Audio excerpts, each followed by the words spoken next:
1차는 그런 것 같아요. 이제 전반적인 콘텐츠 지금 들어가는 얘기를 말씀드릴 거고요. 제가 느끼는 분위기 정도 얘기할 것 같고, 그 다음에 이제 아까 얘기 드린 대로 세분화돼서 이제 예능 파트 관련해서 여러분들께 좀 설명드릴 것 같고, 그 다음에 이제 취업하려면 어떻게 하면 되는지를 현실적으로 얘기 드릴 것 같고, 그 다음에 이제 이후 관련해서는 이제 조연출 업무를 아마 이 모든 얘기가 다 실현되려면 본인들이 이제 꿈꾸는 이야기를 화면에 담으려면 못해도 이 업무에서 이제 이 조연출 업무라는 이 2, 3년의 과정을 거쳐야 여러분들이 어느 정도 이 아이디어를 가지고 있는 학교에서 배운 이 과제를 충분히 써먹을 수 있는 기회가 이때 오기 때문에 이 시기를 버텨야 된다 라는 얘기에서 이 업무 소개를 할 거고, 아까 이후 방향 소개나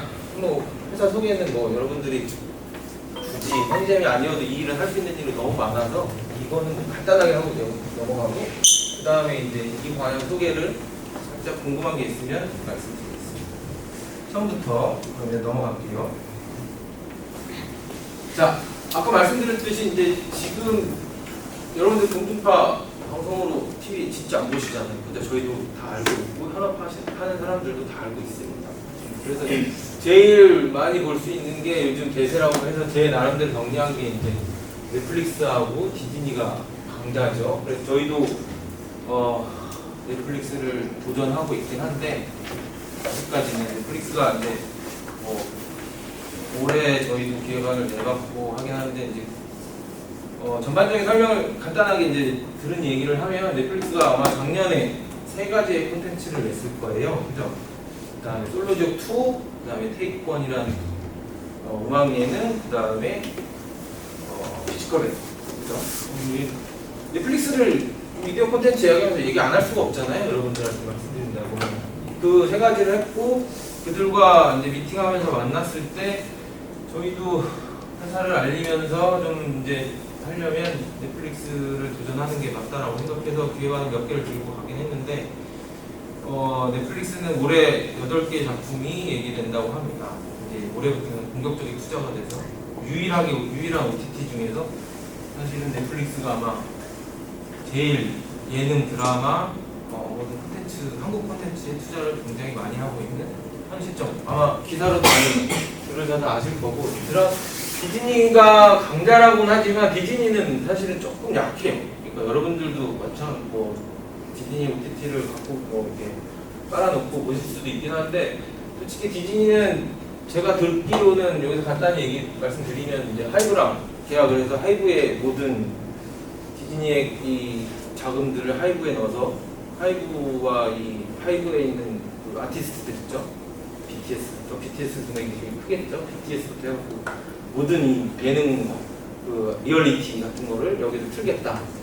디즈니는 거의 그쪽에다 공격적으로 아마 내놓고 있는 상태고, 그래서 다른 이런 제작사나 이런 다른 데서 넷플릭스는 공격적으로 하는데, 이쪽에서는 이제 그쪽으로 공격적으로 하면서 이제 다른 제작사들, 예능 제작사들이나 드라마 쪽에서는 조금 약한 편을 보이고 있긴 하죠. 다른 데 투자를 많이 하고. 그 다음에 이제 쿠팡 같은 경우는 사실은 굉장히 미팅도 해봤는데 진짜 공격적인 투자를 많이 하는 겁니다.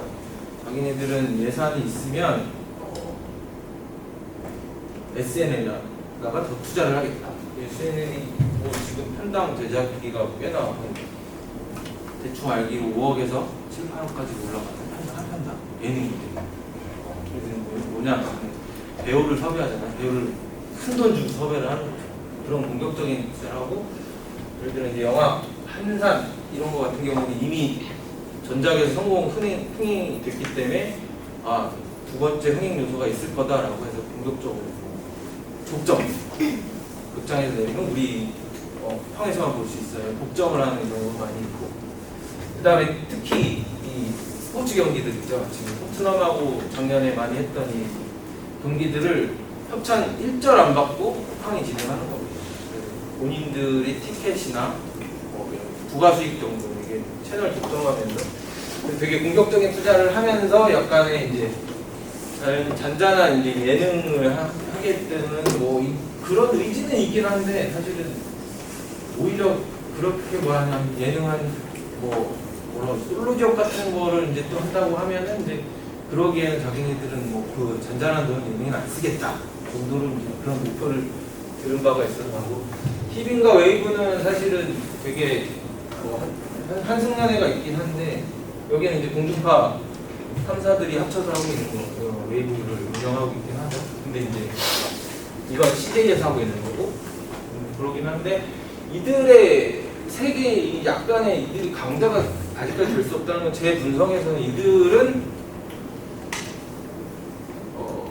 해외로 OTT가 방송이 안 되니까 한국에서의 OTT에서 이게 흥행을 해야 되는 조건인 거고 해외로는 자기들이 판권을 파는 조건이 돼야 되니까 오히려 실시간으로 느껴지는 체감에서도 그렇고 넷플릭스를 따라갈 수 없는 정도가 되고 일단 자본 자체가 그나마 CJ가 좀 갈 수 있는 것 자체인 것 같은데 그렇게 되니까 게임이 안 되는 아직까지는 제가 봤을 때 이런 OTT 시장을 지금 한국의 지금 미디어 콘텐츠 제가 느끼는 정도의 판도가 될 거고 OTT 판도가 될 것 같아요. 그래서 이제 그래서 이게 중요할 것 같긴 해요. 지금 어쨌든 넷플릭스 정도 같은 경우가 이제 한류 콘텐츠로 자리를 잡으면서 1년에 한 번씩은 나오고 하나? 두 편 정도 드라마가 됐든 예능이 됐든 한 번씩 나오고 있잖아요. 근데 이게 아마 중요할 것 같긴 해요. 이 흐름이 계속 이어져야지 어쨌든 넷플릭스도 공격적인 투자를 하게 될 것 같아요. 하지만 이게 아마 끊긴다고 했을 때는 굉장한 큰 변화가 오지 않을까? 이제 한국 콘텐츠도 이렇게 만드는 왜냐면 이제 다른 해외 기업들도 알긴 아는 거예요. 일단은 뭐냐면 한국 시장이 정확하게 우리가 미국 같은 데서나 이렇게 만든다고 하면 제가 이제 경험상을 한번 얘기해 드릴 건데 진짜 9시부터 그러니까 9시 워라벨 9시부터 6시 딱 끝. 오버가 없어요. 오버가 없으니까 제작비가 적절히 드는 거죠. 미국에서 제작한다고 하면 우리나라 모든 드라마나 예능을 해외에서 같이 제작한다? 라고 하면 정말 그 제작비는 할 수 없는 제작비를 들이고 있는 거예요. 그러니까 한국인 친구들이 아이디어도 좋지만 빨리 만들어내는 데는 최고인 거지. 그렇게 생각해 주시면 될 것 같아요. 그래서 그런 흐름으로 오게 되면 굉장히 그러면서 세분화가 많이 됐어요. 예능까지. 예능, 드라마, 영화는 뭐 많이 세분화되어 있긴 한데 예능까지도 되게 이제 전체적으로 해외처럼 이제 세분화되어 있긴 한데 그런 K 콘텐츠가 이제 계속 저희도 만들어내려고 하고 있긴 하지만 그게 많이 안 나오는 순간이 오면은 이런 흐름이 또 어떻게 꺾일지는 이제 저도 약간 좀 지켜봐야 되지 않을까 하는 생각하고 그다음에 이제 그렇다 보니까 이제 공중파들이 여러분도 안 보는데 사실 저 만드는 입장에서도 사실 공중파나 종편들을 하고 있긴 한데 결국엔 이들도 사실 계열사를 분리해서 어떻게 하냐 계열사를 분리해서 넷플릭스, OTT에 도전을 하고 있는 상태입니다. 그랬더니 이제 그렇게 해서 이제 이들도 자체 콘텐츠, 유튜브, OTT를 이제 도전하는 실정이 됐죠.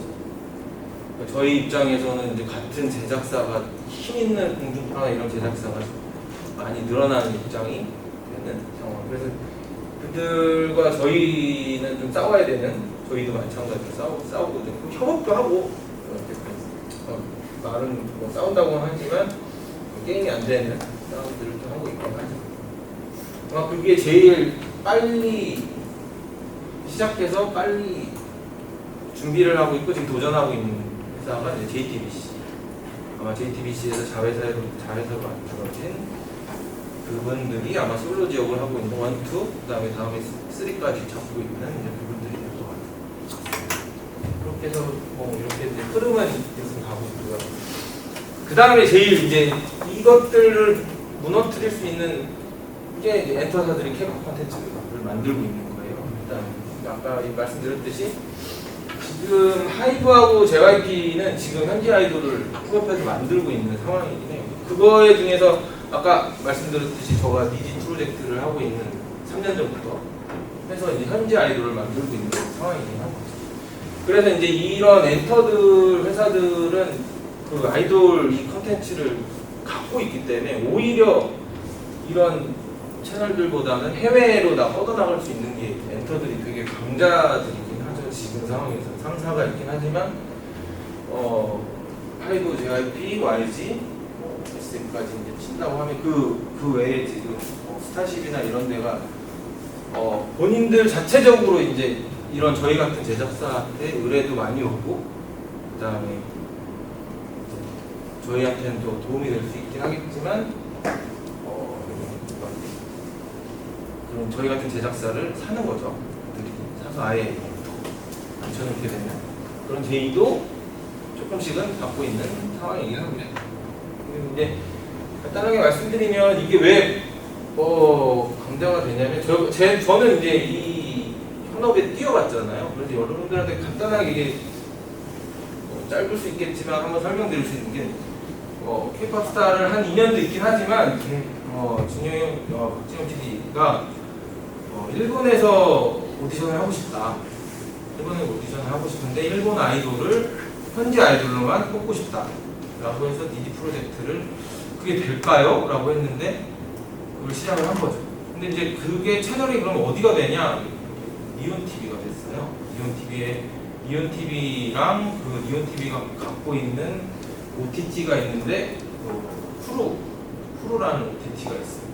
거기서 이제 방영을 한다라고 얘기를 했는데 처음에 섭외 듣고서는 굉장히 저도 많이 기대했죠. 저를 통해서 이제 그거를 맡아달라라고 얘기를 하니까 아마 일본 방송에서 현지 우리가 촬영을 해주고 한국 팀들이 촬영을 해주고 뭐 이런 것까지는 해봤는데 일본의 PD가 전혀 개입이 안 된 상태에서 이 프로그램을 만들어서 한국에서 다 만들어서 이 납품한다는 자체가 되게 처음 있는 일이라고 하더라고요. 니온TV에 그대로 납품해서 틀어줄 수 있다는 거. 그게 그거를 느꼈죠. 이제 그때부터 이제 우리 콘텐츠를 일본에서도 되게 높게 보는구나 정도 왔고 이태리에서도 와갖고 저희한테 얘기한 게 일단은 잘 만들어 달라고 부탁을 하는 거니까 저한테는 사실은 되게 부담스러운 일이긴 했죠. 오래 갖고는 했지만 그래서 일본 전 지역을 돌아다니면서 일본의 현지 아이돌을 뽑는 거가 있었어요. 그게 이게 잘 될까도 있었지만 박준영 PD님은 확실하더라고요. 그거를 자기가 만들어내겠다라고 의지가 강해서 어쨌든 그 컨셉을 잡고 되게 단순해요. K-POP 스타에 YG SM, YG 안테나만 빠진 박진영 혼자 있는 딱 그건데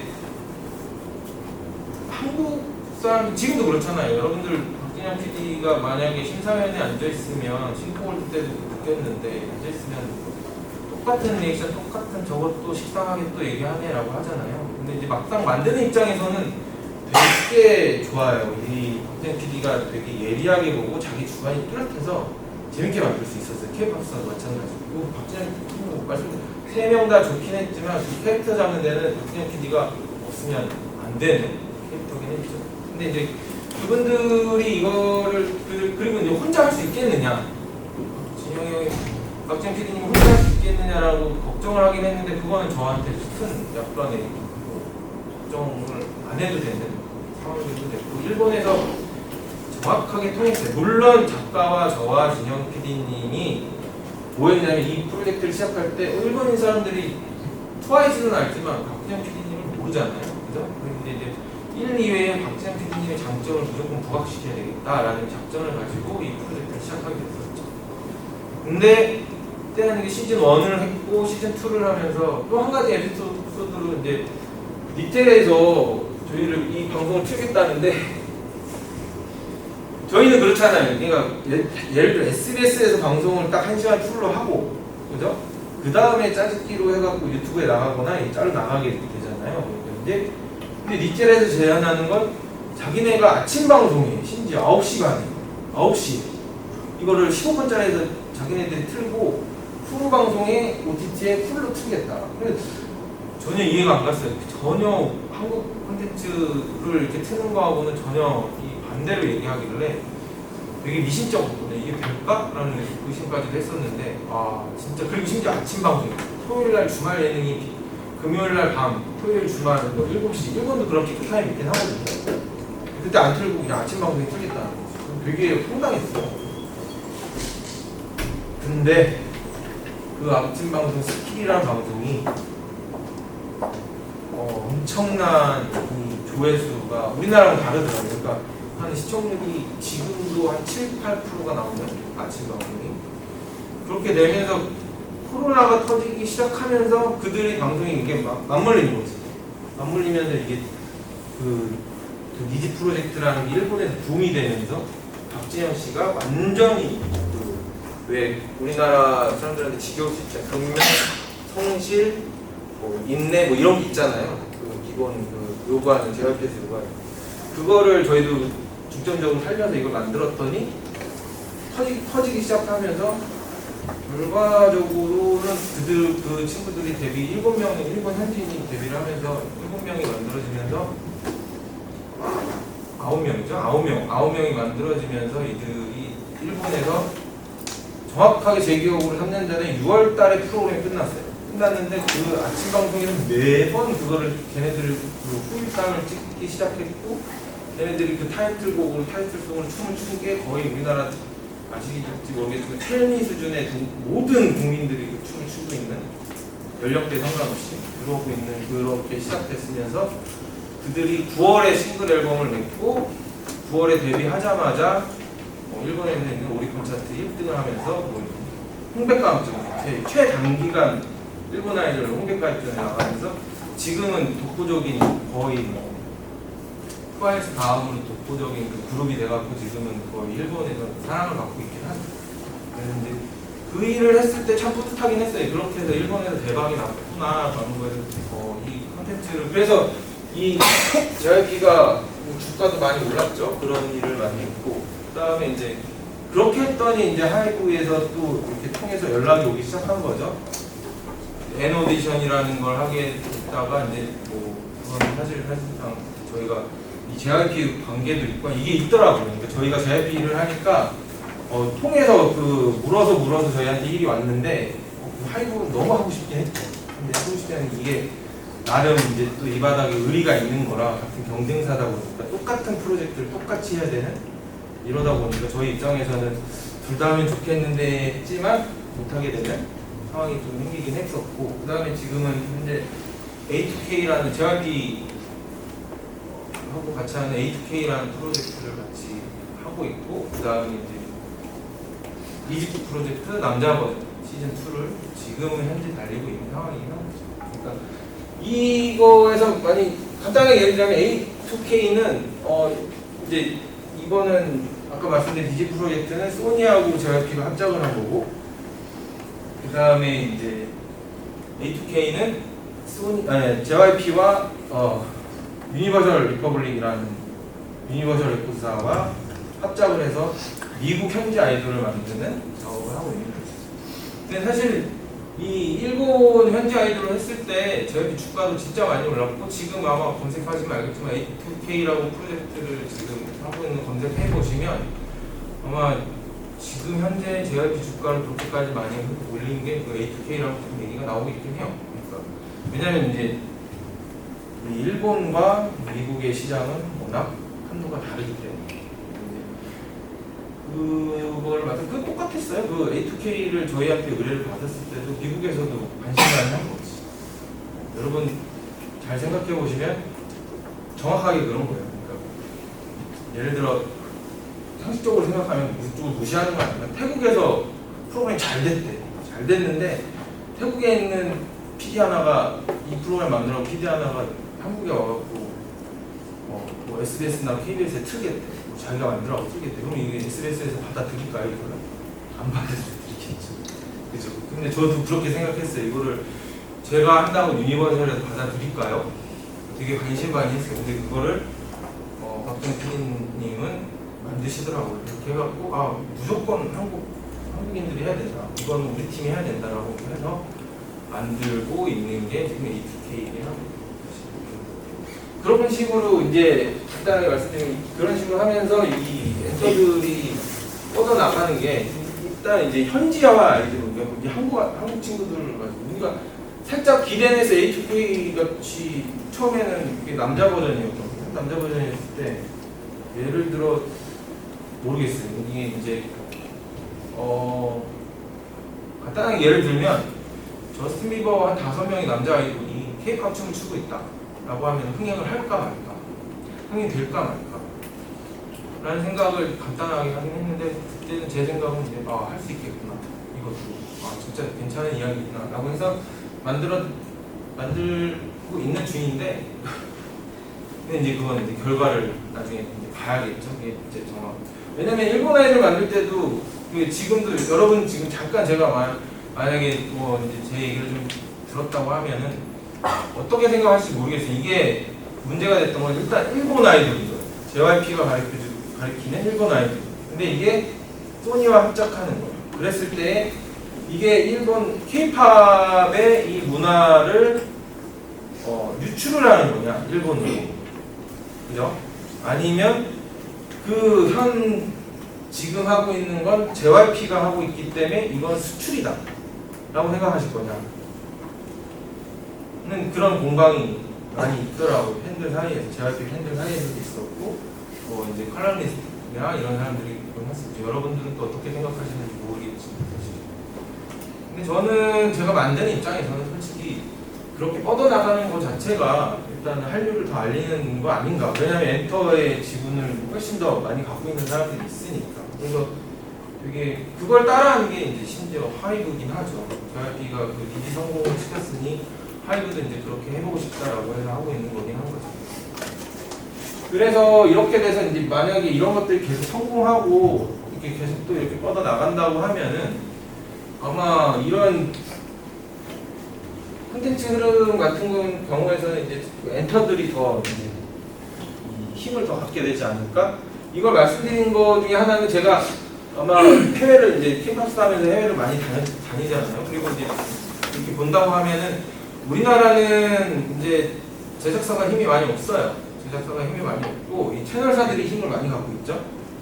아직도 많이 갖고 있는 상태예요. 왜냐하면 채널사들이 본인들이 기획해서 이제 제작사들을 선택하는 경우가 지금 대부분이기 때문에. 근데 이제 외국 경우는 좀 다르죠. 외국 경우는 기획 자체를 제작사들이 하죠.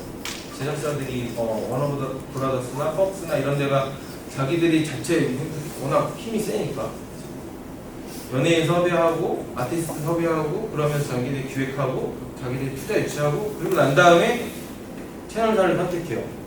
나 어디다 들까? 나 이런 기획을 갖고 있는데 이렇게 투자 받았고 이런 경우가 있어서 참 그걸 할 수 있는 사람이 있을까라고 생각했는데 처음에 본 게 저도 믹스앤매치 그다음 윈 그거를 하면서 YG 양희석 사장님하고 그걸 하면서 처음 느꼈어요. YG에서 선택을 하는 거지. 이거 JTBC 주가, 엠넷 주가를 선택을 하는 거지. 너무 부럽더라고요. 이게 진짜. 나도 제작사 하고 싶은데 제작사 한다고 하면 그런 선택을 할 수 있는 기회가 올까? 라는 걸 선택하긴 했죠. 그게 바로 엔터들이 하고 있는 거지. 그러니까 JYP는 이번에 뭐였냐면 그냥 간단한 이게 힌트로 드리자면 A2K는 넷플릭스도 현지 미국 넷플릭스에서도 하자고 했고 미국 MTV에서도 하자고 했는데 JYP가 다 거부를 했어요. 안 하겠다고. 자기는 자기 유튜브에서 하겠다고. 진짜 유튜브에서 해가 어떻게 성공시키시려고 형님 이랬는데 유튜브에서 하겠다는 그 자신감을 갖고 계시긴 하더라고요. 그래서 아직은 모르겠어요. 그 주식이 그렇게까지 뛰는 것까지는 모르겠고 아직까지 성공시킬지는 모르겠는데 지켜봐야겠죠. 그런 것들은 말씀드리긴 하지만. 그래서 오히려 이 엔터사들이 이런 힘들을 더 본격적인 투자도 많이 하고 있기도 하고 이 아이돌 콘텐츠 가지고 굉장히 이 엔터사들이 더 뻗어갈 게 더 많을 것 같은 생각이 들긴 해요. 요즘에는. 그래서 크게 바뀌기에는 물론 이런 채널들도 노력을 하겠지만 결국에는 살아남는 데는 조금 엔터사들이 요즘에는 좀 유리하지 않을까라는 생각을 합니다. 그런 쪽으로 같이 저도 많이 갖고 있고. 그래서 여기서 적어놓은 게 이제 카카오 엔터가 되게 공격적으로 지금 엔터를 상장을 하고 있지 않지만 모든 음악 회사와 아니면 가수 회사와 뭐 배우들이죠. 배우들 회사와 그다음에 이런 제작사들을 많이 안고 가고 있긴 하고, 그다음에 이런 쪽들도 게임 회사들도 이제 작년, 재작년 뭐 이렇게 본격적인 엔터 회사들을 이제 많이 흡입하고 있긴 하죠. 그래서 일단 전체적인 한국 미디어 콘텐츠는 이렇게 되지 않을까요? 그리고 그다음에 이제 거기 유튜브가 있긴 할 텐데, 일단은 그 유튜브는 여러분들도 많이 보시고 이렇기 때문에 기왕이면 유튜브 하실 때도 사실 뭐 기획을 한다고 하면 저희도 이제 약간 글로벌 쪽으로 얘기하고 있긴 하거든요. 그 다음에 빨리 넘어갈게요. 그러면 이제 그 다음에 세부 진료로 넘어가는데, 아까 금방 얘기 드렸듯이 이제 간단하게 초반에 얘기 드렸죠. 이제 여러분들이 이제 예능이나 이 방송 콘텐츠 제작을 좀 하시고 싶다라고 한다고 하면 예능, 드라마, 교양, 시사 이쪽으로 이런 이유를 여러분들이 관심 있게 보시면서 좀 하시는 게 어떨까?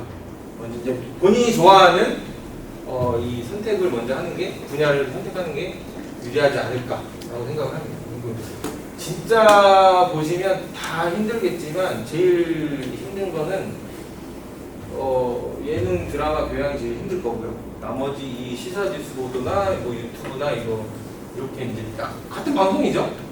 미디어를 하는 건 마찬가지긴 한데, 이들은 거의 약간 직원같이 근무를 할 수 있는 실정이 되긴 할 거예요. 하지만 예능 정도나 드라마나 교양을 좀 전문적으로 하겠다고 하면 본인 초반에 투자를 좀 많이 하셔야, 시간을 많이 투자한다라고 생각하시면 될 것 같아요. 그다음에 제가 장점으로 말씀드릴 수 있는 건 예능 파트인데, 생각보다 라떼 얘기긴 하지만 옛날보다는 파트별로 세분화 많이 돼 있어요. 지금 이제 편집만 해도 되고, 기획만 해도 되고, 그다음에 이제 뭐 촬영만 해도 되고, 이런 걸로 많이 나눠져 있어요. 근데 심지어 여러분들이 후반 작업 하신다고 하면 이제 종편이라는 걸 하잖아요. 그거를 이제 종편 작업하는 종편만 하는 팀도 있어요. 그러니까 방송을 할 수 있는 거는 여러 가지가 있긴 한데, 이제 그 중에서도 여러분들은 어떤 작업을 할 거냐, 예능 PD를 할 거냐, 내가 만들어내는 이 청취하는 기획을 할 거냐, 아니면 이제 제작, 촬영, 협찬 뭐 이런 걸 전반적인 게 좀 지식이 필요하겠죠, 예능에는.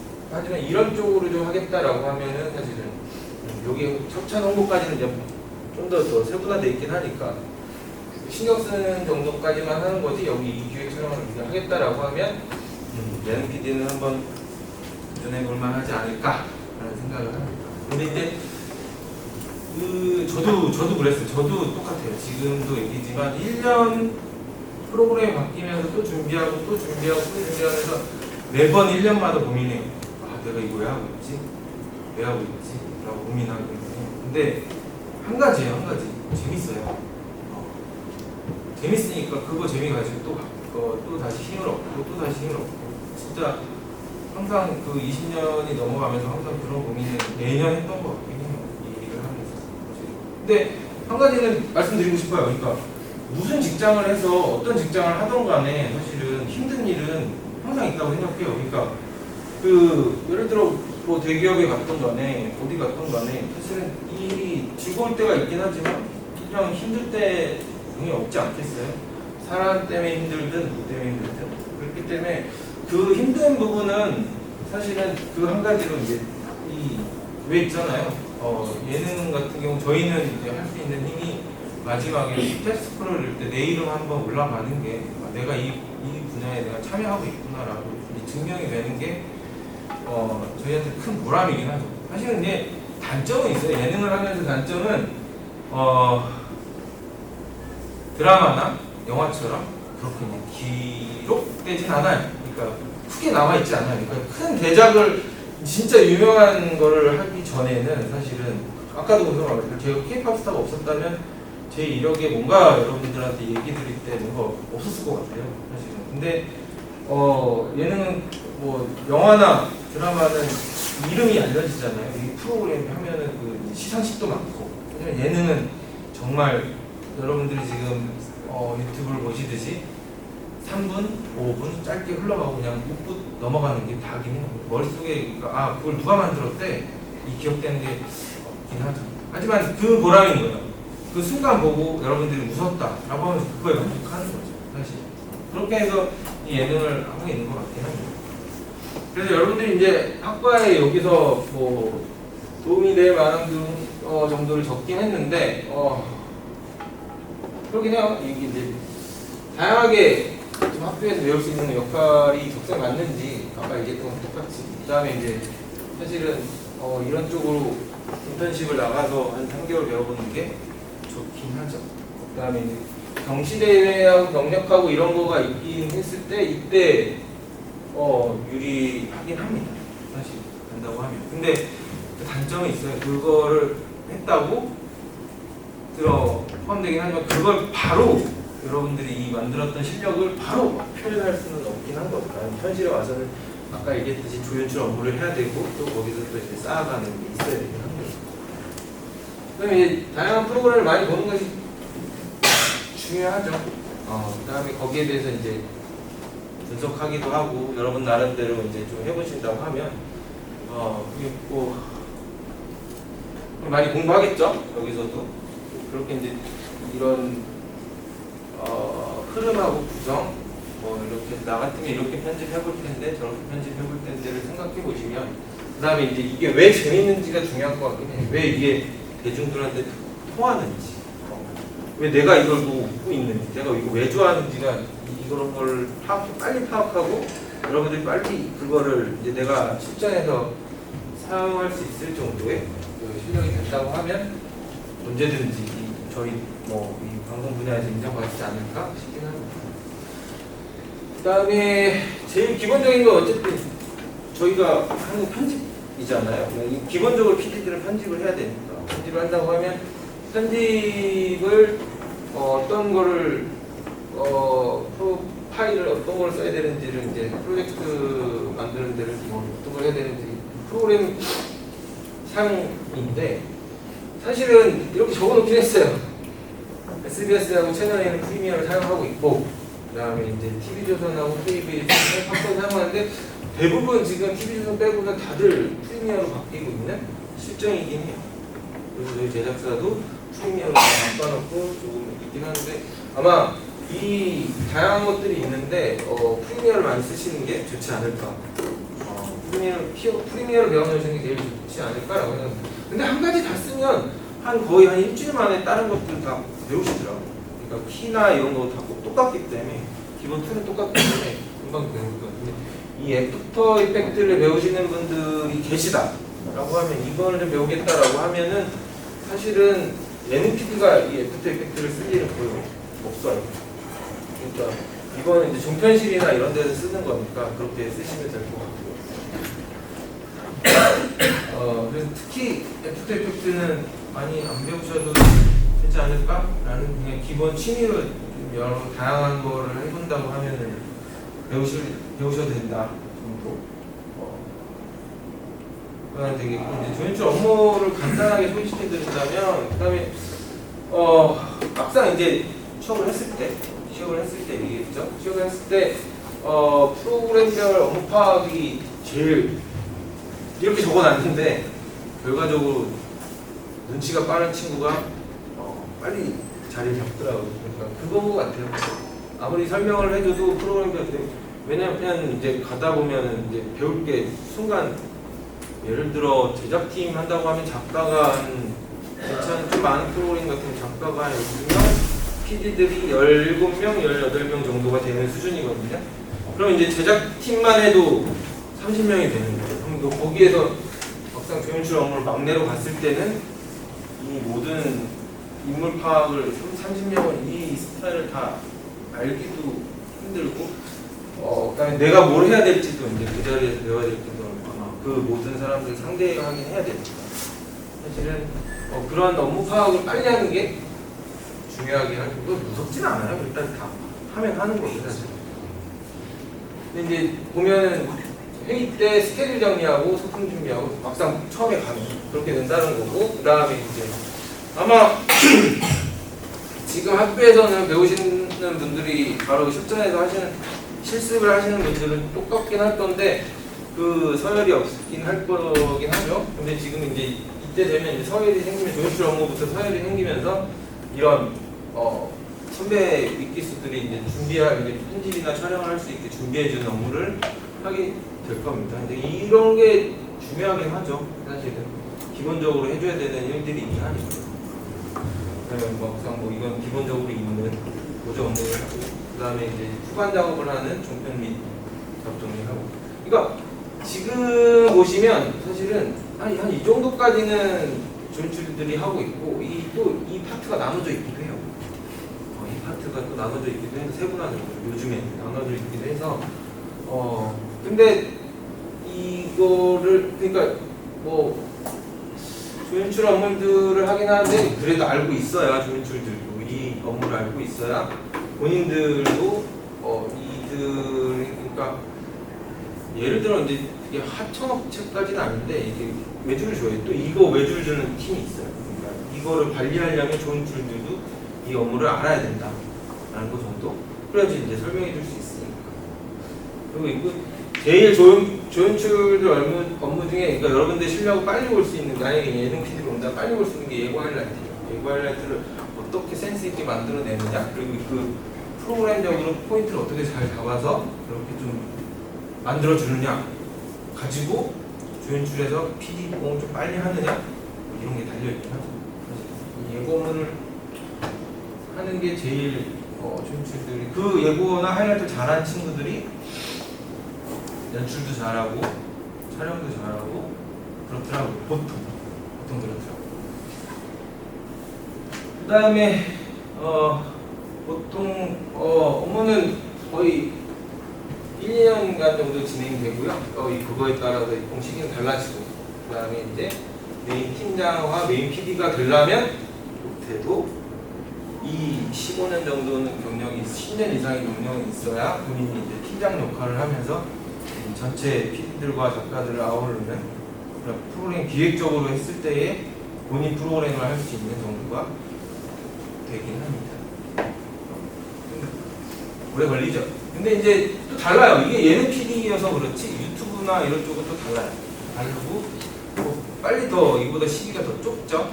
좁아서 빨리 더 입봉도 할 수도 있고 아까 얘기 들었던 대로 뭐 시사 교양 부분도 훨씬 더 빨리 더 갈 수도 있기도 하고. 그렇죠. 그 다음에 이제 허니잼은 똑같습니다. 그냥 저희는 만약에 면접을 본다고 하면 저희가 전에 프로젝트별로 사람들 뽑고 있어서 서류 전형 보고 면접 보고 그 다음에 바로 최종 합격하는 정도. 사실은 허니잼은 사실 이런 또 할 의지만 있다고 생각하면 최대한 사람들을 뽑고 있긴 한 상태이긴 하죠. 자, 뭐 저 얘기는 좀 시간이 앞에 좀 후가 길었던 것 같아서 좀 빨리 정리를 하긴 했는데 혹시나 궁금하신 거 있으시면 앞에 했던 얘기도 괜찮고 있으시면 충분히 답변해드리는 한에서 답변드리겠습니다. 혹시나 있으실까요? 네? 먼저 네. 학생가 어쨌든 조연출이나 그런 지금 대표님 자리까지 가려면 이 학생 때 꼭 해야 되는 일들이 있나요? 그러니까 학생 편집 프로그램 배우는 거 말고도 사실은 솔직히 말씀드리면 전혀 면접 보러 오는 친구들 중에서도 전혀 이 전공이 아닌 친구들도 와요. 국악과 전공해서 갑자기 이게 왜 갑자기 예능 PD를 하고 싶다고 지원을 오셨는지라고 궁금해하면은 그냥 이런 콘텐츠나 이런 예능을 만들어 보고 싶은 욕심이 갑자기 생겨서라고 와요. 그런 친구들이 있는데 사실은 색안경을 꼈었죠. 근데 생각보다 잘 버티더라고요. 그러니까 지금 배우시는 것들도 중요하긴 해요. 중요하긴 한데 일단은 저도 그랬지만 저도 방송연예과 출신이긴 하거든요. 근데 이제 그때부터 했던 게 편집을 많이 해보는 거예요. 촬영도 많이 해보고 편집도 많이 해보고 그게 정말 도움이 많이 돼요. 그러니까 내가 만들고 싶은 저는 사실 그때만 해도 제 95년도 이때만 해도 뮤직비디오가 충고했어요 저한테. 진짜 내가 태지와 아이들 HOT 뮤직비디오를 따라서 나도 같이 만들고 싶다 라는 게 저는 목표긴 했거든요. 그래서 항상 학교에서 저도 입상하고 만들어보고 뮤직비디오 찍어보고 막 이랬거든요. 그러니까 그때 당시 뭐 조성모 투애분의 약간 주성모 편의 약간 드라마타이즈 뮤직비디오가 있었고 진짜 막 HOT나 태지와 아이들처럼 그냥 막 현란하게 춤추는 카메라 어핑 했는데 그거를 생각하면서 앵글을 많이 고민도 했고 그걸 내가 찍어보기도 했고 그걸 가지고 내가 편집도 해봤고 드라마타이즈를 한다고 해서 스토리 작업도 해봤고 이게 현장에서 진짜 많이 도움이 돼요. 그리고 그 다음에 학교에서 배웠던 게 다행히 저희는 그때 테이프 시절이긴 했는데 이 종편실 이 후반 작업하기 위해서 이제 종편실 있잖아요. 그 라인에 조교님이 아직도 고마워해요. 조교님이 이 라인 정리를 이렇게 쭉 하면서 그리시더니 딱 한 번 딱 보여주고 난 다음에 자 종편실 작업이 이만한 벽 한 면이 모든 기기들로 꽉 차 있는 라인을 다 뺐어요. 다 빼고 난 다음에 자 네가 이 편집되게 한 번만 해봐 이걸 했었거든요. 그거를 낑낑대면서 하루 종일 걸려서 이거 만들어서 했는데 그 모든 게 사실은 진짜 저한테 도움 많이 된 게 방송국에서 모든 걸 다 할 수 있게 만들어졌어요. 그러니까 막내로 갔을 때 선배들이 날 찾으면 내가 뭐든지 할 수 있었어.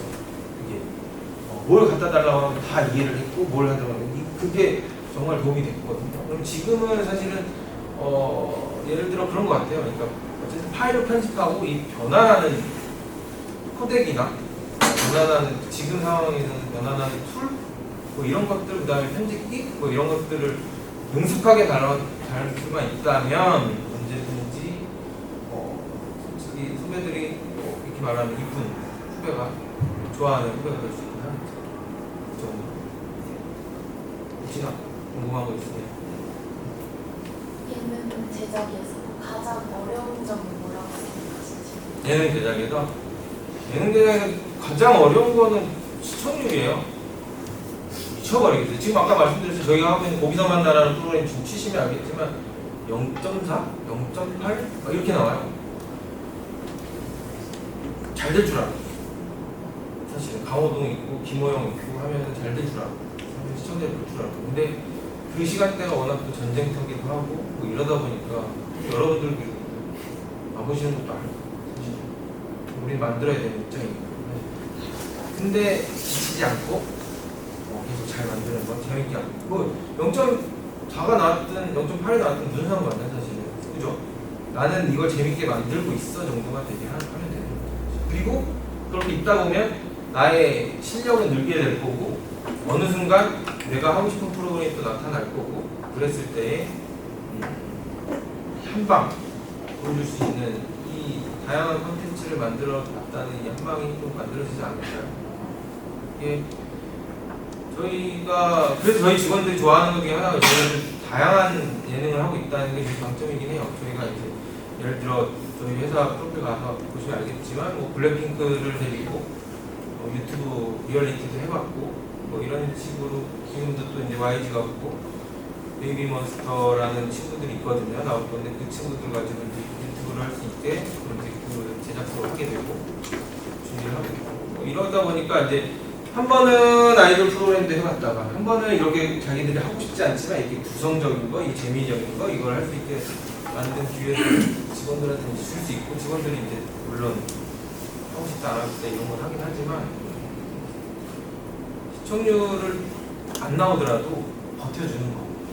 그러니까 본인들이 이 조연출 업무가 얼마나 힘들어요. 이거 이제 솔직히 말씀드리면 일주일에 지금 이제야 정리가 됐어요. 이제 한 1, 2년 안 되죠.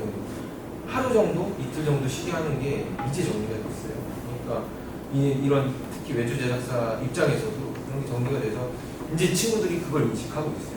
그래서 뭔가 더 하면은 좀 더 이게 쉬어야 된다. 못 쉬면 그냥 넘어가 버리거든요. 그냥 다음 주에 바쁘면 어떡해. 오늘 나 못 쉬었는데 내일 쉬어야 되는데 이 선배들이 다 출근하는데 이러면 아무도 날 안 봐. 내가 쉬는 거에 대해서 아무도 관심이 없어. 진짜 관심이 없었거든. 다들 나 때 얘기를 하면서 그랬었는데 지금은 다들 선배들도 인식하면서 그럼 너 내일이나 모레 다 언제 쉴 수 있어. 이런 얘기를 해주긴 하거든요. 그러니까 조연출 입장에서는 이 업무를 배우기 위해서 1, 2년간 고생해야 되는 걸 좀 버텨주는 게 저희 입장에서 제일 좋아요. 내가 하고 싶긴 하지만 난 여기서 끝까지 버틴다. 버티면 언젠가는 사실은 자기한테 좋아하는 일이 올 거고, 그 다음에 자기 실력 발휘를 할 순간이 올 거고, 그 다음에 하다 보면 또 한 가지 버티다 보면 대중들이 좋아해 주는 거 언젠가는 콘텐츠를 하나 만들어내지 않을까? 버티는 게 중요하다 라고 말씀드리고 싶긴 해요. 사실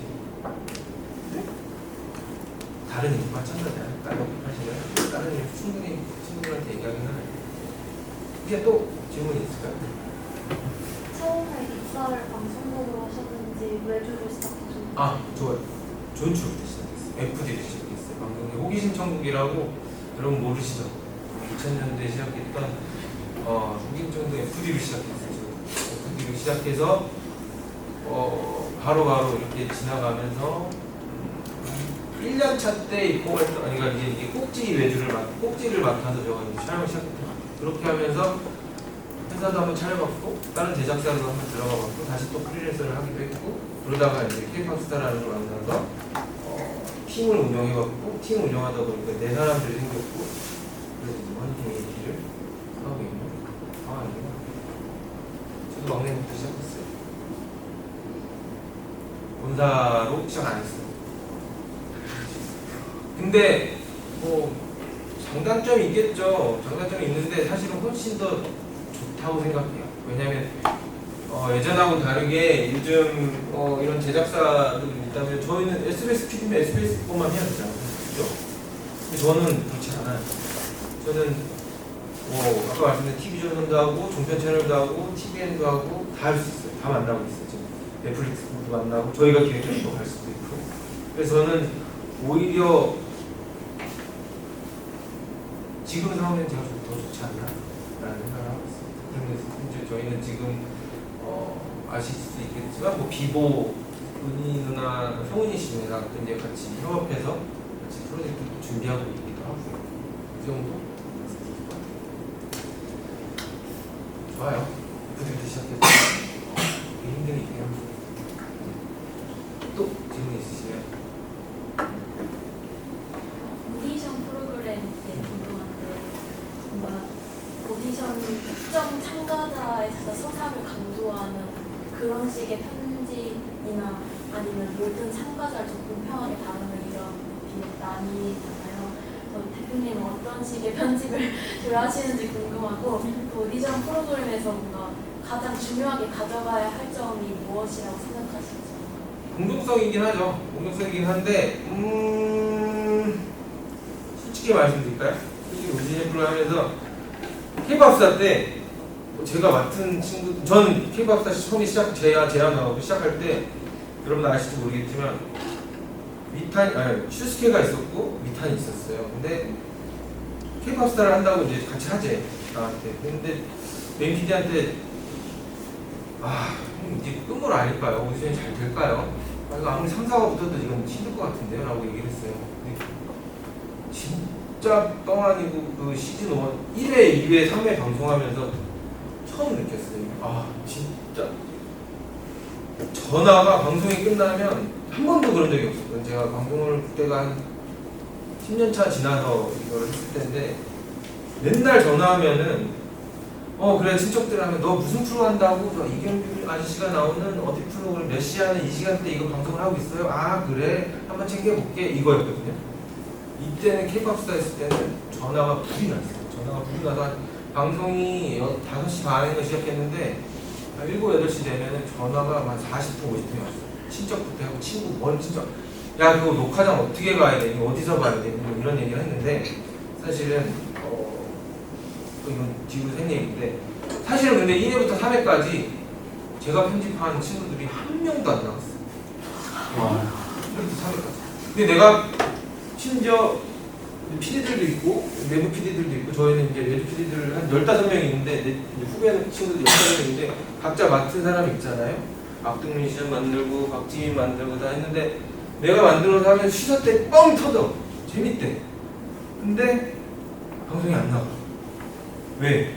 이 순서에서 바뀌는 거예요. 그러니까 K-pop 스타의 장점이 뭐였냐면 사실은 지금 그 메인 PD로 있는 지금 CP가 됐었지만 박성훈 CP가 지금 하시는 게 저는 슈스케를 보고 깔깔이를 만들었거든요. 근데 그러니까 이게 시작 때는 재밌는 거예요. 근데 우리는 이 3, 4의 진정성과 이 참가자의 진정성들을 편집하는 걸 쭉 보다 보니까 이게 나갈 시간이 없는 거예요. 방송 프로그램은 보통 K-pop 스타 같은 경우 뭐 다른 원어원이나 이런 데하고는 다르게 K-pop 스타 경우는 이 서정을 만들어서 가기 때문에 많이 넣어야 10명, 11명 이렇게 들어가거든요. 이렇게 들어가는데 그 안에 내가 편집한 친구들이 낄 자리가 없는 거예요. 그래서 사실은 이 서사를 만들기 위해서 이렇게 넣는데 지금은 좀 다른 것 같아요. 요즘은 또 다시 편집 트렌드가 K-pop 스타 같은 편집, 이 서사가 있는 편집보다는 이미 이제 이 친구들이 빨리 지금 현재 이미지가 알려지고 이 친구들이 지금 뭘 잘하고 막 이런 걸로 오디션들이 좀 트렌드가 바뀌어가고 있는 듯한 그런 느낌이 들긴 해요.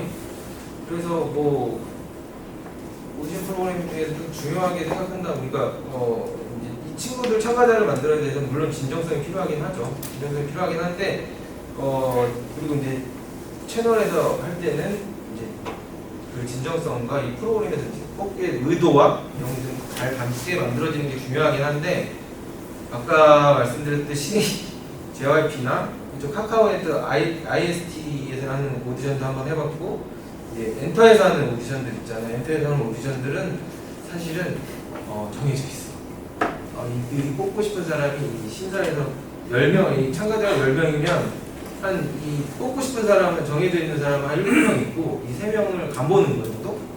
그래서 이 3명에 대해서 이제 테스트라는 정도가 엔터들은 그런 걸 하기 때문에 이 뽑고 싶은 사람들을 우리는 부각시켜야 되는 오디션입니다. 왜냐면 사실은 JYP가 만드는데 JYP가 눈이 더 있지 우리가 더 높진 않잖아요. 근데 이제 우리는 그 캐릭터들을 만들어주는 작업을 많이 하는 거 정도 있고 이들이 주로 위주하는 사람들이 좀 잘 보일 수 있게 분면적으로 배치하고 이 3명을 그들의 입장에서 객관적으로 이게 바라볼 수 있게 만들어주는 것을 하고 있긴 하죠. 그러니까 공중파에서나 이런 데서 하는 거랑 조금 다른 것 같아요. 엔터에서 하는 거는. 왜냐면 엔터는 자기들이 투자해서 자기들이 예를 들면 왜냐면 사활이 걸리면 이제 엔터에서는 사실 투자는 그러니까 조금 맞춰주는 제작사 입장에서 좀 맞춰주는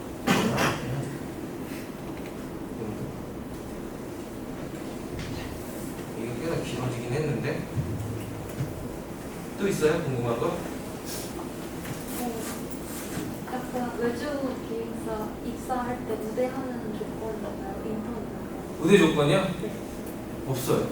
우대 조건 없어요. 저희는 우대 조건 없어요. 그냥 일단은 여러분들도 면접 오면 다들 얘기하는 게 그거예요. 면접 오면 경력이 있어야 경력자를 뽑는 거 아니에요, 그죠? 그러니까 제가 그 수많은 친구들을 면접을 보긴 했지만 진짜 이 사람이 버틸까 말까는 정말 알 수가 없어요. 왜냐면 본인 마음이 정해져 있는 거예요. 본인 마음이. 특히 요즘에 여자 친구들이 많은데 정말 알 수가 없어요, 진짜.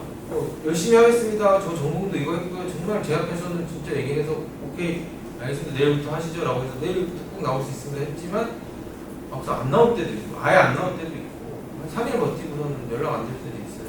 연락 안 되고 그만둘 때도 있고 왜냐면 자기 생각하는 거 전혀 안 맞을 수 있거든요. 이게 이제 오히려 전공한 친구들은 왜냐면 해봤잖아 학교에서. 그러니까 뭘 해야 될지도 알겠고 내가 근데 왜 이걸 하고 있지? 라는 생각이 현실적으로 확 온다. 그러니까 이제 이 친구들은 이 기간을 버티는 거가 내가 버틸 수 없겠구나 정도를 빨리 파악하긴 하더라고요. 근데 그래서 하지만 그래도 이거를 잘 버텨준다고 하면 버티는 게 제일 중요해요. 이걸 내가 참여해서 정말 이게 내가 업이 되겠다. 내가 이거 좀 평생 할 수 있겠다. 그건 사실 모르잖아요. 24살, 25살 어떻게 알 거야 그거를. 그래서 허니잼은 일단은 하겠다고 하면 정말 원하지 않는 이상은 뽑습니다. 뽑아서 3개월이 됐든 6개월이 됐든 일을 할 수 있게 기회를 주는 게 그만큼 그래야지 경력이 되니까 나중을 위해서라도 그 친구를 위해서라도 그러니까 항상 얘기하는 게 뭐야? 시즌 요즘 시즌제가 많잖아요. 한 시즌만 같이 해보자. 같이 해보고 난 다음에 얘기하자. 그 제안을 많이 하고 있거든요. 한 시즌만 버텨줘. 그런 게 있습니다. 또 궁금하신 거 있어요? 네. 대표님이 서바이벌 라이브를 빼고 되게 많이 만드신 걸로 알고 있는데 아무래도 그 엔터마다의 특징이 다르기도 하고 되게 양산된다고 느껴질 수 있잖아요. 어떻게 차별점을 주시려고 차별은 정확해요. 차별은 YG는 진짜 양산하면 스타일이 있어요. 정확하게 양산하면 이게 차별을 내가 줄 필요가 없어. 내가 줄 필요가 없고 그냥 JYP는 이 독보적인 JYP가 있단 말이야. 있으니까 그냥 거기에 맞춰서 하자는 걸 쫓아가면 되는데 하지만 아이디어를 되게 받으셔요. 그러니까 일단 우선적으로 본인이 부각되는 게 제일 좋아요.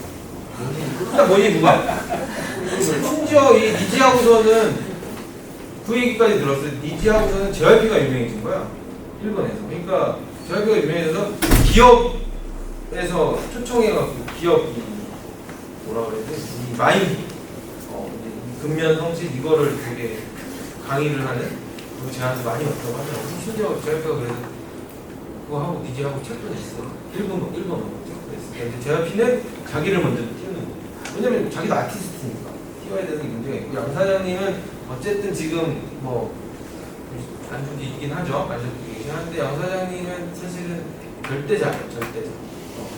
YG는 절대자. 그러니까 자기가 생각하는 걸 가는데 근데 쉽게 빨리 바뀌어요.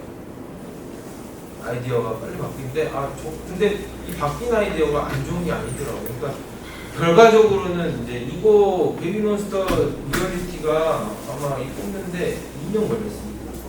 아무도 그렇게 할 수 있는데 2년 동안 투자를 해갖고 2년 동안 이거 만들었는데 한 100억 이상 100억 정도 들었을 거예요. 이 친구들 관리를 하는데 근데 그런 투자는 3, 4, 4사도 아무도 그렇게까지 못할 거예요. 근데 이제 양 사장님은 계속 그 실패를 본인이 아니면 그냥 다시 이렇게 해서 가는 스타일이라 조금 힘들긴 한데 뭔가 맞춰주기에는 맞춰주는 게 힘들긴 하죠. 그러니까 그런 특색이 있긴 해요. 뭐 그렇다 정도.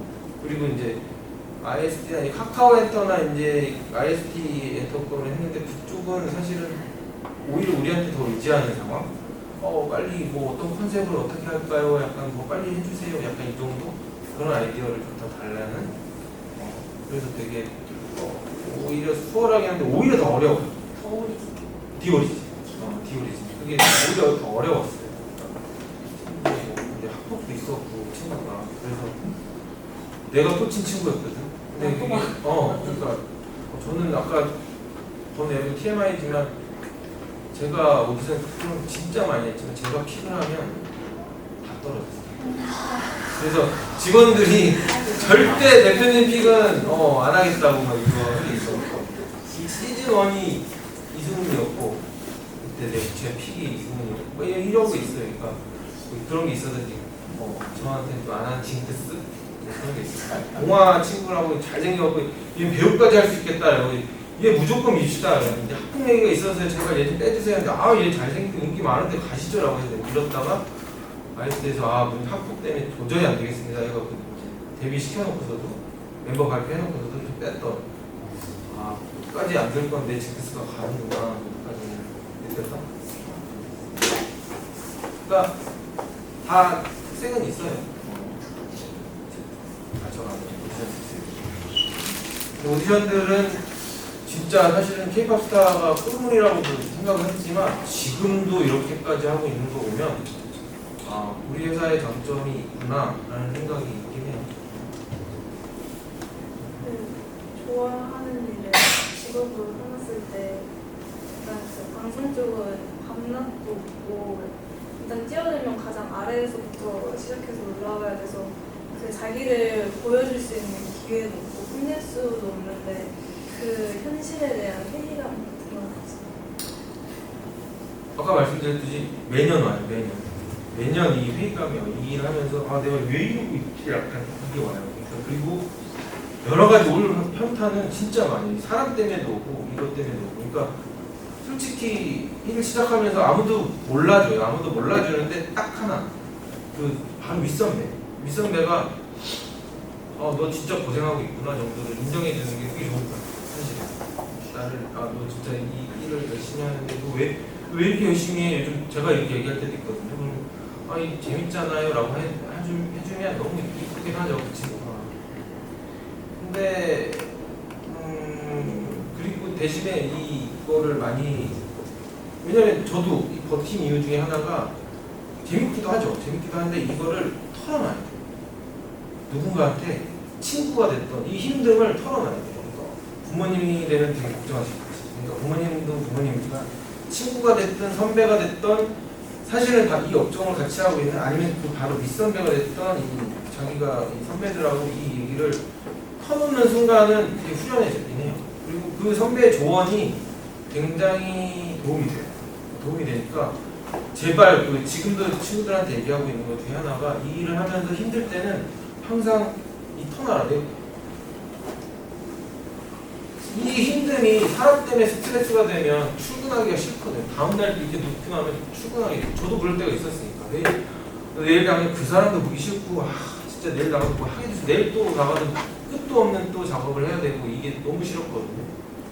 그럴 때마다 선배님들을 찾아갔어요. 그러니까 선배들을 찾아가서 고민을 많이 얘기했어요. 고민을 많이 얘기하면 이게 뭔가 후련해지고 또 다시 또 이렇게 또 버틸 수 있는 힘이 되긴 해요.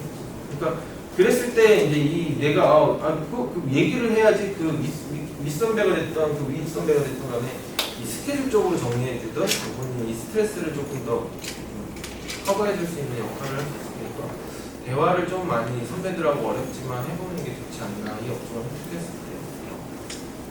그걸 많이 권장하고 있긴 해요. 하지만 본인 스스로 제일 중요한 건 이겨내야 돼요. 그리고 잘하면, 칭찬을 듣기 시작하면 오래 할 수 있어요. 그거는 어느 직종이나 마찬가지인 거죠.